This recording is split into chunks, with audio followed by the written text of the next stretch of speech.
नमस्कार. आज आपण बनवणार आहोत सत्यनारायण प्रसादाचा शिरा. सत्यनारायण प्रसादाचा शिरा हा सव्वाच्या प्रमाणात केला जातो. मग तो सव्वा वाटी असो वा सव्वा किलो.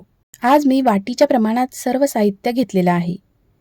इथे मी सव्वा वाटी साखर, सव्वा वाटी रवा, सव्वा वाटी तूप, 4 ते 5 काजूचे काप,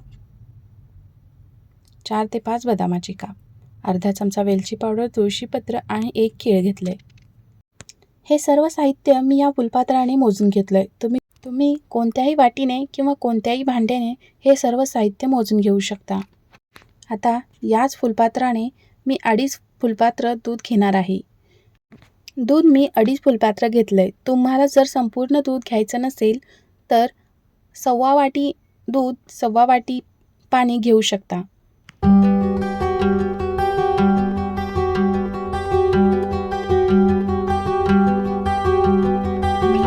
आता हे दूध उकळवून घ्यायचं.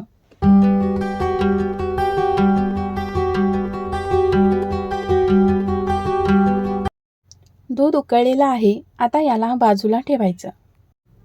आता एका कढईमध्ये तूप घालायचं. मी जे सव्वा वाटी तूप घेतलंय त्यातलंच 3 ते 4 चमचे तूप घेतलंय. आता यामध्ये केळीचे बारीक बारीक तुकडे करून घ्यायचे. केळी अगोदरच कट करून ठेवायची नाही, नाहीतर काळी पडते.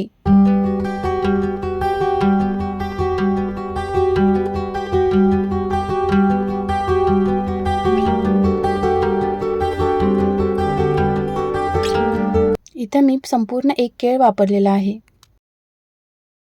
गॅस मंद आचेवर ठेवून केळी तुपावर परतवून घ्यायची.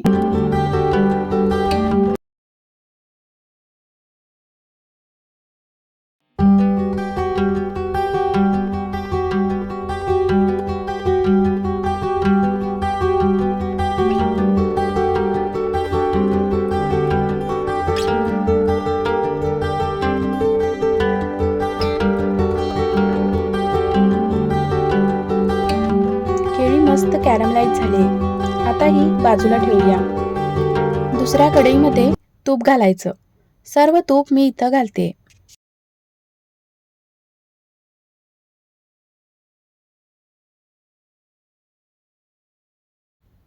आता यामध्ये रवा घातला. गॅसची फ्लेम मंद ठेवून रवा भाजून घ्यायचा. रवा एकसारखा हलवत भाजायचा.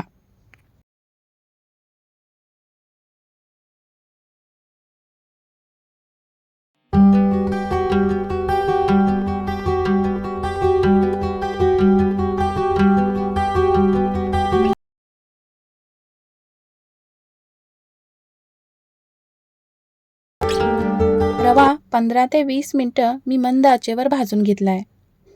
आता यामध्ये बदामाचे तुकडे आणि काजूचे तुकडे घातले.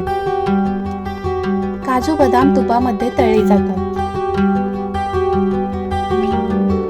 आता यामध्ये कॅरमलाइज केलेलं केळ घातलं.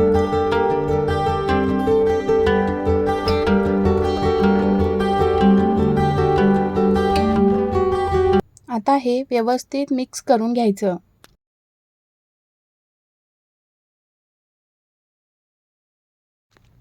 केळ रव्यामध्ये व्यवस्थित मिक्स झालंय. आता यामध्ये गरम दूध घालायचं. पण दूध घालताना थोडं थोडं करून घालायचं.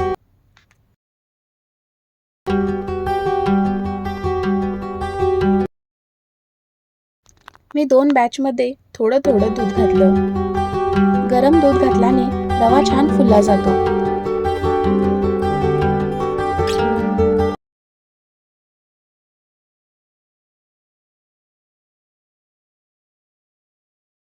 एकसारखं हलवत राहायचं. यामध्ये थोडं केसर दूध सुद्धा घालते. आता यामध्ये साखर घालायची. साखर व्यवस्थित मिक्स करून घ्यायची.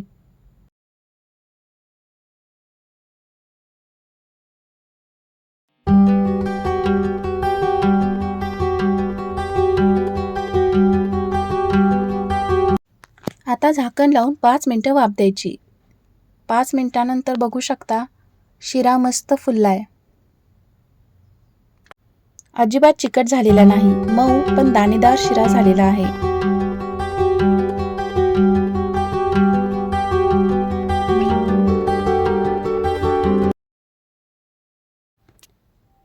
आता यामध्ये वेलची पावडर घालूया. वेलची पावडर व्यवस्थित मिक्स करून घ्यायची. वेलची पावडर व्यवस्थित मिक्स झाली की यामध्ये तुळशीपत्र घालूया. परत एकदा मिक्स करून घ्यायचं. सत्यनारायण प्रसादाचा शिरा पूजेसाठी तयार आहे. हे प्रमाण तुम्ही 1.25 किलोमध्ये घेऊन सुद्धा करू शकता. तुम्हाला हा सत्यनारायण प्रसादाचा शिरा कसा वाटला? कमेंट करून नक्की सांगा. आणि तुम्हाला माझ्या रेसिपीज आवडत असतील तर आपल्या चॅनलला सबस्क्राईब करा आणि बाजूचे बेल आयकॉन क्लिक करा, म्हणजे माझ्या रेसिपीज सगळ्यात आधी तुमच्यापर्यंत पोहोचतील. धन्यवाद.